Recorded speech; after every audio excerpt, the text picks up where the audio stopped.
Abusia ene $350 million wasem akopie mu ewo eye parliament na ho ena eye Dr. Honorable eye Zenator Rawlings atumi agina so na wa expose eye Asenso Boakye ene the minority group a enya asem ketewa. Abusia yanko na yetie enkoma ekoso na yewi abomodi ase ye beche ya adwen ewo eye comment section ha eda so aye be media gh se ene dedike woni twa channel so aye be se wase obe subscribe e dia my bobo notification bell no so for podcast update be media gh be pasa konya we so ado bibiara ase abusuan for since day 1 mo na ma support ye maboa ye am ya be duru some people so say ya ka so ba de onhira mo o ma na adom no enye kase e wo mo so fast forward yenko na yetie eye expose ya akoso ewo eye parliament abra Zenator Rawlings ede eye the minority group e share ba bia e se omo e share yenko na yetie emra sesia yedas. And it has been partisan, politicized each year and each year.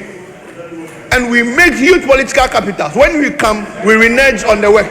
The Speaker, you made huge political capital from this work, but you came and reneged. The Speaker, I heard the President yesterday mentioning and instructing the Finance Minister to allocate 300 million for the flood issues. Mr. Speaker, I am concerned.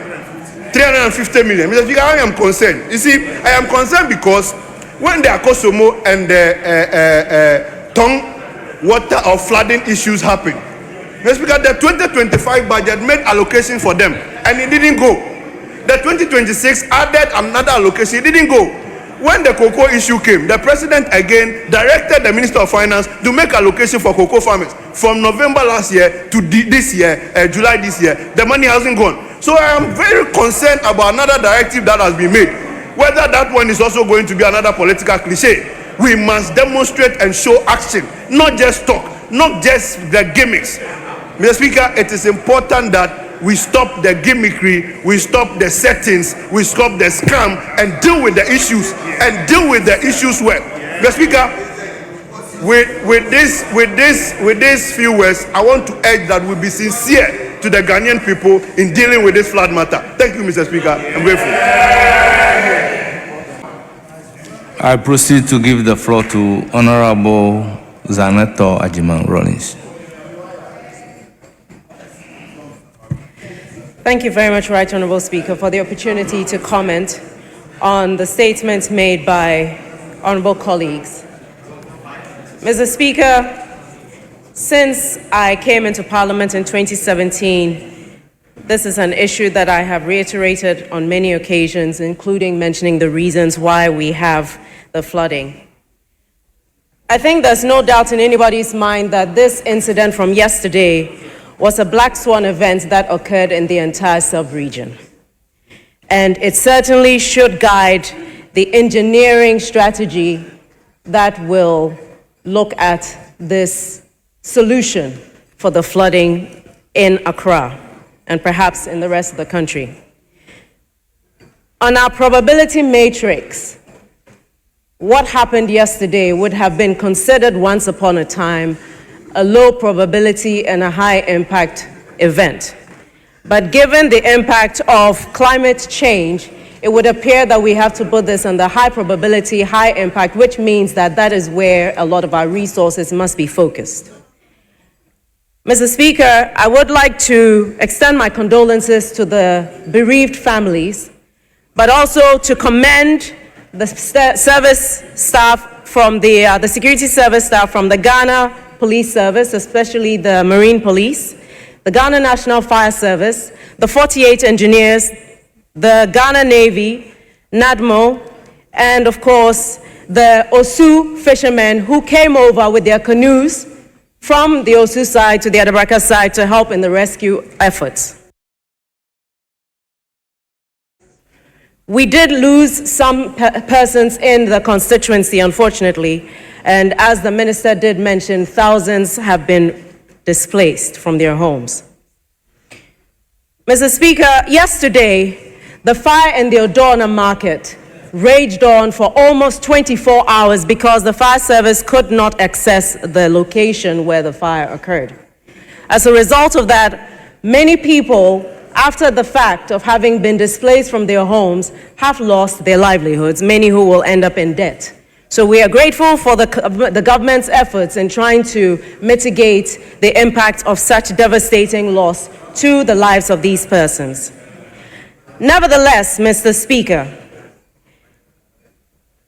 there is, under the NADMO Act, supposed to be the National Disaster Management Fund, which is supposed to do, amongst other things, help in providing the various agencies with the disaster risk management, as well as climate resilience, and being able to anticipate some of what we expect to come with regards to what is going on globally with climate change. Mr. Speaker, this disaster fund must be operational in order to support such things. We could not control the amount of rainfall that we had, but going into the future, given what we have seen, the extent of the damage can be, the engineering has to take that into consideration. And just in response to the fact that a couple of colleagues have spoken to the issue of the Garrett Fund, I would like to mention that a few years ago, when our colleague, the Honorable Asenso, was the minister, he did come to Odorna and he addressed the Odorna garages, the members of the garages, and he did assure that a certain amount of work was going to be done. Unfortunately, a few days afterwards, he mentioned before Parliament that the money had been reassigned to COVID. Mr. Speaker, I think that at this point, if it would be to your pleasure, that the NADMO be asked to come before either the Defense and Interior Committee or before the House to actually give a full account of what happened yesterday, a detailed account of what their challenges are, what they anticipate would be required in such an event happening again, given that we're expecting more rainfall, and what it is that Parliament can do in terms of supporting the efforts of allocating resources to the fund. Mr. Speaker, what happened yesterday was an absolute disaster, which we hope will not occur again. And we hope that as we bring all our resources together, given the expediency that the Finance Committee has shown, that the relevant resources will be given to the security agencies that are required to actually help in the building, the restoration of some of these areas. If only to mention that the enforcement of our laws must be taken as a very important.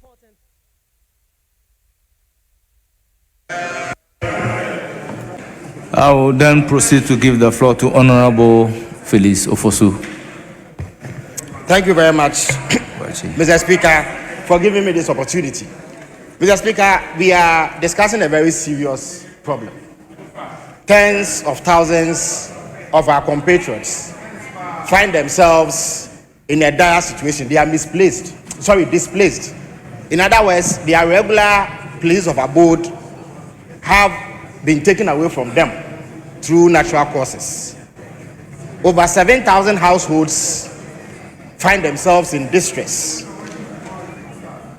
12 people have been confirmed to have lost their lives, and 7 people remain missing as we speak. So, Mr. Speaker, just like the Ecclesiastes says in the Bible, we must understand that there is time for everything. This is not the time for misguided politicking and vacuous political rhetoric intended to achieve political ends, short-term sectarian ends. It is the reason why I'm surprised about some of the claims being made by our colleagues on the other side. For some reason, we are told that there is some lack of coordination. Mr. Speaker, it is a contrived position. The committee set up by the President to coordinate efforts to tackle flooding has not in any way resulted in a lack of coordination. There is nothing wrong with putting together a team to help address an existing problem. As they themselves will be clearly aware, this is a multi-sectorial issue, and therefore there are multiple agencies at play. So coordination led by a deputy chief of staff is in order no evidence exists of this lack of coordination. It must be placed on record. So at the time when our compatriots are suffering, we do not expect such untrue claims to be made. Mr. Speaker, it has also been claimed that this government has waited for flooding before releasing money for relief. Mr. Speaker, who releases money for relief in advance of the occurrence of the problem? You can only relieve people who are in distress. Yesterday, when I issued a statement, or this morning when I issued a statement on behalf of His Excellency the President, I stated clearly that parts of the money will go towards providing relief for the 38,000 people who are displaced. That could not have been known last week or the week before. Again, another 150 million Ghana cedis is programmed to help address problems brought on by the flooding, which can lead to more flooding. So there's nothing wrong with mitigating the impact of further rainfall. And Mr. Speaker, we are not talking about normal rainfall. We are talking about 170 millimeters of rain in a space of 13 hours. Mr. Speaker, the whole of last year, June, only 56 millimeters of rainfall was recorded. The whole month of June last year. This year, in just 13 hours, 2 days ago, 170 millimeters of rain fell. It is an extraordinary situation that could not have been foreseen, and is the reason why the impact appears to be bigger. Mr. Speaker, our colleagues are also rankled that in the past they were held responsible for flooding. If you stay in power for 8 years, you have no excuse than to take responsibility for flooding, a problem that you should have solved within that period.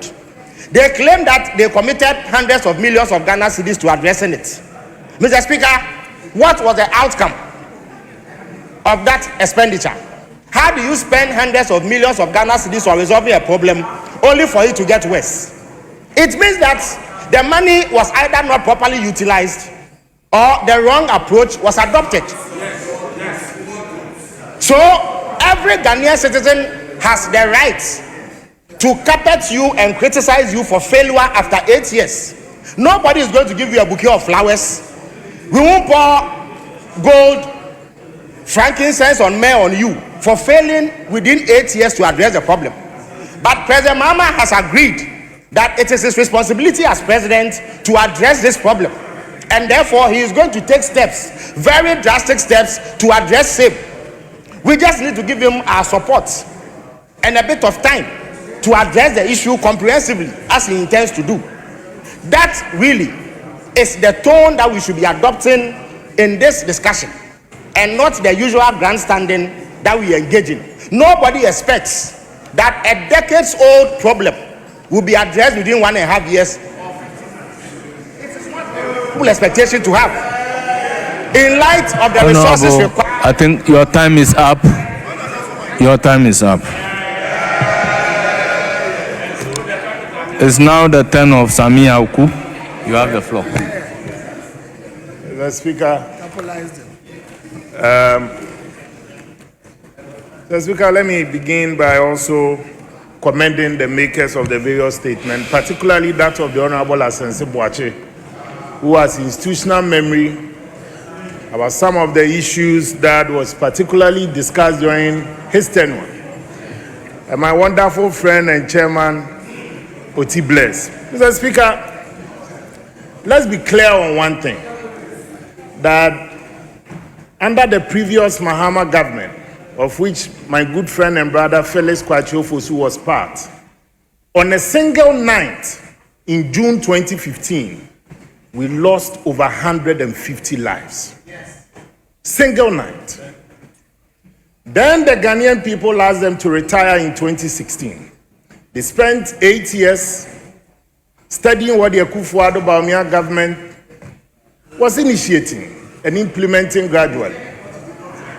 Mr. Speaker, again, they inherited a country where, in fact, President Mahama is one of the luckiest presidents in the world. Your predecessor left a roadmap, completely had gone through a comprehensive review of Accra flooding situation. The Honorable Asenso Boakye, in his statement, clearly enumerated the number of projects initiated under the Akufo-Addo administration. Today, the NDC that took pride, solace, and comfort in politicizing every flood situation in Ghana from 2017 to 2024 is today playing the role of John Paul II, our Pope, late, and behaving as if Ghana only started in 2017. Mr. Speaker, behind the statistics we see on TV are human lives being lost. People have lost their livelihoods. Mr. Speaker, somebody might have gone for a 2,000 CD loan. Today, that money is gone. I have seen a wonderful video of my good friend Felix Kwachofosu during the floods with his staff when they were cheering you on in your jersey, Ghana jersey. People were dying around that time, my brother. Again, Mr. Speaker, when the rain started, I can pardon Felix. I can pardon Felix when he's coming from a background of not knowing how this whole rain started. Mr. Speaker, he was in the US maybe when the rain started. But people have lost their livelihoods. Press conferences won't desilt our gutters. Press conferences won't solve the problems of our poor drainage system. In fact, as Asenso stated, the Honorable Asenso Boakye stated, where the NDC used to have their headquarters, before God being so good, they were able to move to a plush area around Adabraka. The Nima Paloma Odona drains. It was under the NPP that we clearly initiated and fixed that issue. We started that of the Buzia N1 highway, the drainage system. South Kaneshi started under the NPP. We, in fact, under the Garrett project, we had secured funding and started the project. From January 2025 up to date, all we've been hearing, press conferences, committees. And today I'm surprised to see the Minister for Interior here. Because in the government's anti-flood task force, the Minister for Interior is not even part. So who is even managing the flood situation in our country? You put a deputy chief of staff with no compelling controlling role and mandate to coordinate two ministers, that of local government and that of works and housing, a deputy chief of staff. The Minister for Interior, in the midst of the crisis, appeared before Parliament and speaking on behalf of a task force that is not even part. Mr. Speaker, I clearly believe that this is the time that we need leadership. Leadership is not a team sport. When you are elected to lead, you lead. This is not the time for settings, PR, bloggers, patrolling left, right, and center because government wants to score political points. We need answers. And we don't need a government that will pretend to be solving a problem, but then just using chopper to mock our misery. And lastly, we don't elect leaders to tell us our problems. We elect leaders to fix our problems. If President Mahama is tired, he can leave the position for somebody who is also ready to lead us to that promised land. Thank you very much. Thank you. It's now the turn of Dr. Ayu Afriye.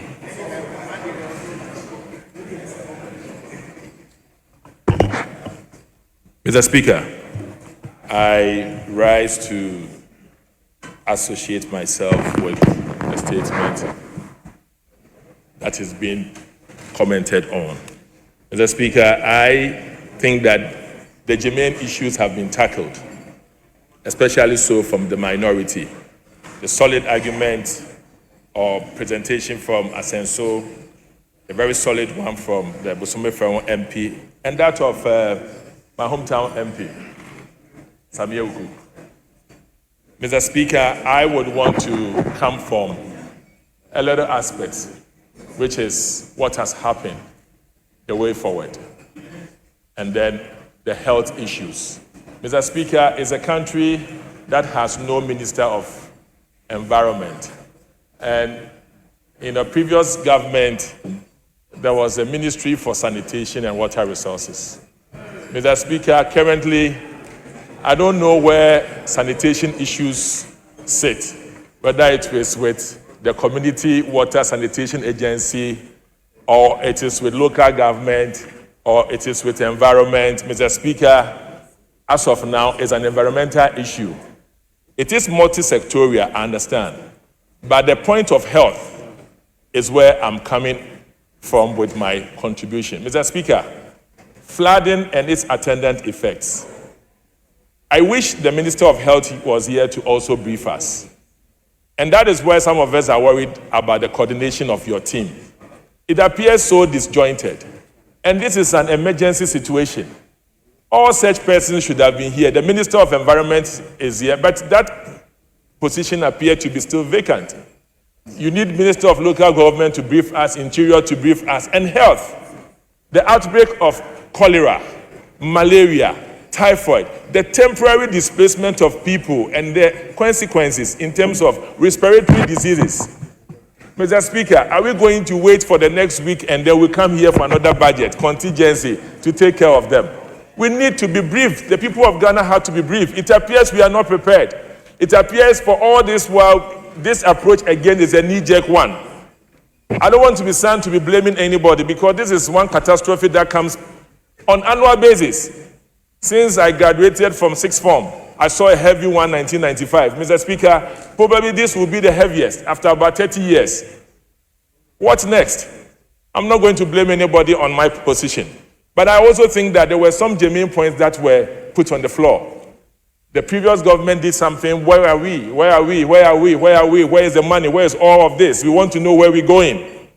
But then also the citizens. The citizens. Mr. Speaker, I will end on a note just to say that all of us, we have a role to play. All of us, we have a role to play. We have a role to play. In as much as we are putting the pressure on government. In as much as we are putting pressure on government. In as much as we are putting pressure on government. It is the responsibility. It is the responsibility on all of us, the citizens, to press forward the municipalities. Money has been given to the municipalities. According to the Minister of Local Government, that is citizen vigilante. We are supposed to put responsible pressure. We are supposed to put responsible pressure on the local government and the municipalities. The Minister of Local Government is saying that monies has been given to the assemblies, but the monies are not being used. If you go to Alajo is submerged because of blockage and the inability to take away due to poor sanitation. Where is our money? Yes, citizen vigilante. Let's put responsible pressure on the municipalities and the assemblies. It behoves on all of us. A lot of refuse dams have not been cleared in Alajo. In Alajo, I'm citing Alajo. Alajo has been submerged because refuse dams has not been cleared, Mr. Speaker. At this point in time, the Minister of Local Government has confirmed that monies has been given to assemblies and they have not been used. Where are we going as a country? Where are we going as a country? So in conclusion, Mr. Speaker, citizens vigilantism. Citizen vigilantism. Let's put responsible pressure on government. And the assemblies must account for resources given to them. At the tail end, we want the Minister of Health to come and address us